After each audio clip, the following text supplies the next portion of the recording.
नमस्कार दोस्तों, मैं हूं जॉनी धीमान और आप मेरे चैनल पे हैं जिसका नाम है हॉरर नाइट्स विद जीडी और जहां आप सुन रहे हैं कहानी, वो भी मेरी जुबानी। दोस्तों, हम हर बार बड़ी मेहनत से आपके लिए एक दिल दहला देने वाली हॉरर स्टोरी बनाते हैं। तो अगर आप हमारी यानी horror nights with GD channel की कहानियां इंजॉय करें तो हमारे चैनल को सब्सक्राइब कीजिए और हमारी लेटेस्ट वीडियोस की नोटिफिकेशन के लिए बेल आइकन दबाना मत भूलना। रात के 2:47 हुए थे। मेरी आंख खुली। आसपास अंधेरा था, सिर्फ दूर कहीं से आती हुई एक नियॉन हरी रोशनी, ट्यूबलाइट की तरह, पर धीमी, बीमार। मैंने चारों तरफ देखा। बिस्तर थे, 12 बिस्तर, सब खाली, सिर्फ मैं था। तभी दरवाजे की आवाज हुई, धीमी, सिसकती हुई, जैसे कोई खोल नहीं पा रहा। और फिर सीढ़ियों पर कदमों की आहट, भारी नहीं, हल्की, जैसे कोई नंगे पांव चल रहा हो। एक कदम, 2 कदम, 3 कदम, और फिर मेरे बिस्तर के पास सांसें। किसी के सांस लेने की आवाज, बहुत पास, बस कुछ इंच दूर। मैंने आंखें खोलीं। वहां कोई नहीं था, पर सांसें अभी भी आ रही थीं, मेरे कान के ठीक बगल से। मेरा नाम विवेक श्रीवास्तव है। मैं गाजियाबाद में रहता हूं। एक प्राइवेट बैंक में मैनेजर हूं। उस दिन शाम को अचानक तबीयत खराब हुई। तेज बुखार, उल्टियां, चक्कर। ऑफिस से सीधा घर आया, पर रात तक हालत और बिगड़ गई। मेरी पत्नी ने घबराकर मुझे पास के ही एक अस्पताल में भर्ती कराया। अस्पताल पुराना था, बहुत पुराना, 1980 के दशक में बना था। दीवारों पर पेंट उतर रहा था, ट्यूबलाइटें झिलमिला रही थीं। हर कॉरिडोर से दवाइयों की वही खास गंध आती थी, फिनाइल और किसी और चीज की मिली हुई, जिसे पहचानना मुश्किल था। रिसेप्शन पर एक बूढ़ी नर्स बैठी थी। उसने मेरा नाम पूछा, उम्र पूछी, ब्लड ग्रुप पूछा, फिर बोली, आपको वार्ड नंबर 13 में रखा जाएगा। मैंने पूछा, 13? अस्पतालों में 13 नंबर का वार्ड नहीं होता। उसने मेरी तरफ देखा, एक अजीब सी नजर से, जैसे कुछ कहना चाह रही हो पर कह नहीं पा रही। होता है, उसने कहा, यहां होता है। मुझे वहां ले जाया गया, तीसरी मंजिल पर। लिफ्ट काम नहीं कर रही थी, सीढ़ियां चढ़नी पड़ी। 2 मंजिल चढ़ने के बाद एक और सीढ़ियां थीं, पत्थर की, पुरानी, जिन पर चलने से आवाज गूंजती थी। उन सीढ़ियों से तीसरी मंजिल नहीं, बल्कि चौथी मंजिल आई। Ward number 13। वार्ड में 12 बिस्तर थे, दीवार के सहारे 6 और 6 सामने, सब खाली। बस एक बिस्तर पर चादर बिछी थी, मेरा बिस्तर, नंबर 7। दरवाजे के पास एक छोटी सी टेबल थी, उस पर पानी की बोतल और एक घड़ी। घड़ी में वक्त था रात 10:47। मैं लेट गया। बुखार की वजह से शरीर टूट रहा था, आंखें भारी थी, पर नींद नहीं आ रही थी। रोशनी अजीब थी, नियॉन हरी, ट्यूबलाइट झिलमिला रही थी। हर कुछ सेकंड में रोशनी कमजोर हो जाती, फिर वापस आ जाती। उस झिलमिलाहट में दीवारों पर परछाइयां नाचती थीं, अपनी ही परछाई, पर जैसे कोई और भी था। रात के 11:30 बजे एक नर्स आई, उम्र करीब 50-55 साल, सफेद यूनिफॉर्म, हाथ में दवा की ट्रे, चेहरा बिल्कुल भावहीन। उसने मेरा तापमान चेक किया, दवा दी, पानी पूछा। मैंने पूछा, दूसरे मरीज कब आएंगे? उसने जवाब नहीं दिया, बस मेरी तरफ देखा। वही नजर, जैसे कुछ कहना चाह रही हो, पर कह नहीं पा रही। फिर वो चली गई। रात के 12:30 बजे लाइट और धीमी हो गई। कहीं दूर से जनरेटर की आवाज आ रही थी, धक धक, धक धक, दिल की धड़कन जैसी। फिर वो आवाज बंद हो गई। पूरी तरह अंधेरा। मैं चीखना चाहता था, पर आवाज नहीं निकली। तभी लाइट आ गई, नियॉन हरी, पहले से भी धीमी। और तब मैंने देखा, बहुत धीमा, 12 बिस्तरों में से 11 पर चादरें बदल चुकी थीं, जैसे कोई आया और गया हो, पर वहां कोई था नहीं। मैं उठ बैठा, पसीने से तर, दिल जोर जोर से धड़क रहा था। मैंने अपना फोन निकाला, नेटवर्क नहीं था। टॉर्च जलाई, चारों तरफ देखा, सब बिस्तर खाली थे, पर चादरें उलझी हुई थीं, जैसे कुछ देर पहले कोई उठकर गया हो। तभी आवाज आई, बहुत धीमी, बहुत दूर से, जैसे कोई रो रहा हो। औरत के रोने की आवाज, पर अजीब, जैसे दबी हुई, गला घोटा हुआ। आवाज वार्ड के बाहर से आ रही थी, कॉरिडोर से। मैं उठा, बिस्तर से उतरा, दरवाजे की तरफ बढ़ा, हाथ दरवाजे के हैंडल पर रखा। ठंडा था, बहुत ठंडा, जैसे फ्रीजर में रखा हो। मैंने दरवाजा खोला, कॉरिडोर खाली था, सिर्फ नियॉन हरी रोशनी और वो आवाज, अब और पास। मैं आगे बढ़ा, सीढ़ियों के पास पहुंचा। आवाज नीचे से आ रही थी, दूसरी मंजिल से। मैंने सीढ़ियों की तरफ देखा। लंबा पॉज, 3 सेकंड।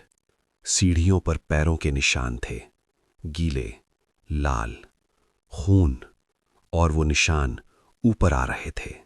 मैं पीछे भागा, वापस वार्ड में, दरवाजा बंद किया, कुंडी लगाई। सांसें तेज चल रही थीं, दिल धड़क रहा था।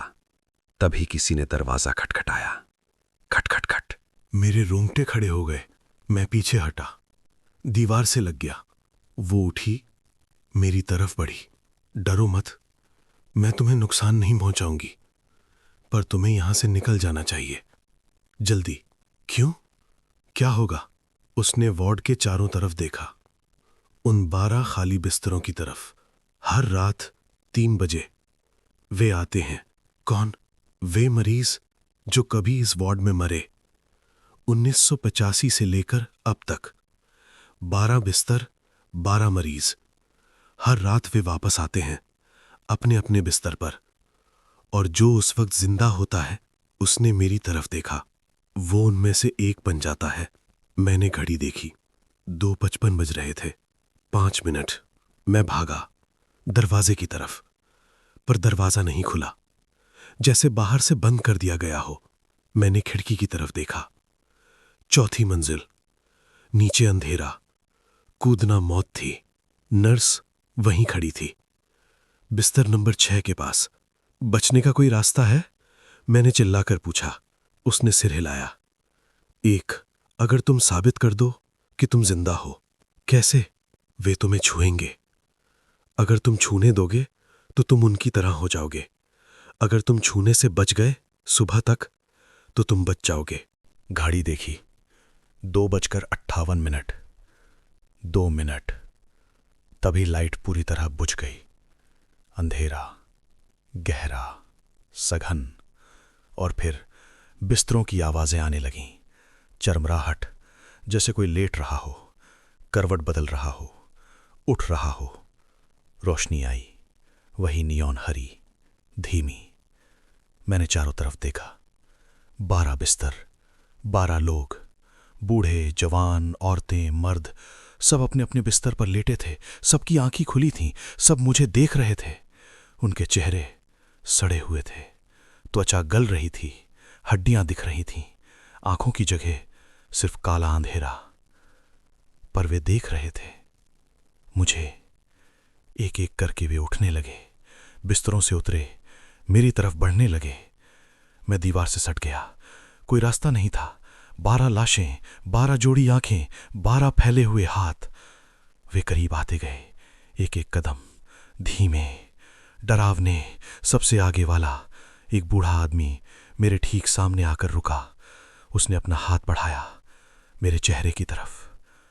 मैंने आंखें बंद कर लीं। धूप मेरे चेहरे पर पड़ रही थी। मैंने आंखें खोली। वार्ड में रोशनी थी, सफेद, सामान्य।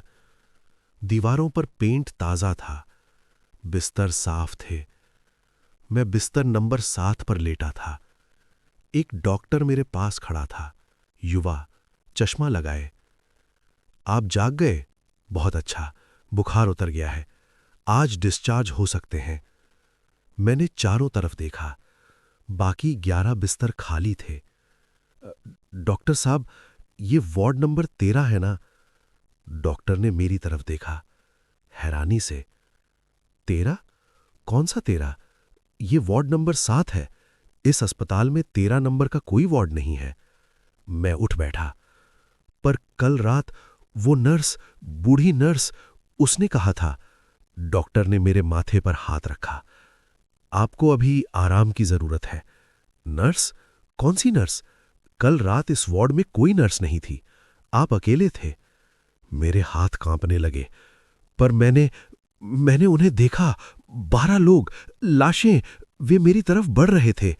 डॉक्टर ने मेरे कंधे पर हाथ रखा। बुखार में सपने आते हैं, डरावने सपने, आप आराम करें। वो चला गया। मैं वहीं बैठा रहा। सब कुछ याद था, सीढ़ियां, खून के निशान, वो नर्स, वे 12 लाशें। सपना नहीं था। मैं घर आ गया। 3 दिन हो गए। बुखार उतर गया, शरीर ठीक है, पर नींद नहीं आती। हर रात 2:47 पर मेरी आंख खुल जाती है। उसी वक्त, ठीक उसी वक्त जब उस रात मेरी आंख खुली थी। और हर रात मुझे लगता है कहीं दूर से, बहुत दूर से सीढ़ियों पर कदमों की आहट आ रही है। कल मैं अपना डिस्चार्ज कार्ड देख रहा था। नीचे लिखा था वार्ड नंबर 7, पर उसके नीचे एक और नंबर था, फीका, पुराना, जैसे किसी ने मिटाने की कोशिश की हो। आज अखबार में खबर देखी उस अस्पताल के बारे में। 1985 में आग लगने से 12 मरीजों की मौत, एक नर्स समेत। सभी की लाशें वार्ड नंबर 13 में मिली थीं। उसके बाद से वार्ड बंद कर दिया गया। नर्स की उम्र लिखी थी 25 साल। उसका नाम सुधा शर्मा। वही चेहरा, वही आंखें, वही आवाज। आज रात 2:47 पर मैं जागूंगा, मैं जानता हूं। और मुझे पता है इस बार वे सिर्फ आवाजें नहीं होंगी। इस बार वे आएंगे, सब 12। और शायद इस बार मैं भी उनके साथ चला जाऊं, वार्ड नंबर 13 में, हमेशा के लिए। हमारी आज की कहानी आपको कैसी लगी? आप मुझे कमेंट बॉक्स में कमेंट करके जरूर बताना। तो जल्दी से चैनल को सब्सक्राइब कर लो। अगर आपके पास भी कोई कहानी है, जैसा कि ज्यादातर लोगों के पास होती हैं, या कोई सच्ची घटना का अनुभव है, और अगर आप चाहते हैं कि मैं उसको अपने चैनल पे शेयर करूं, तो आप अपनी कहानी मेरे ईमेल पे भेज सकते हैं। मेरा ईमेल कमेंट में पिन किया हुआ है। अगली बार फिर मिलेंगे एक नई कहानी के साथ। धन्यवाद।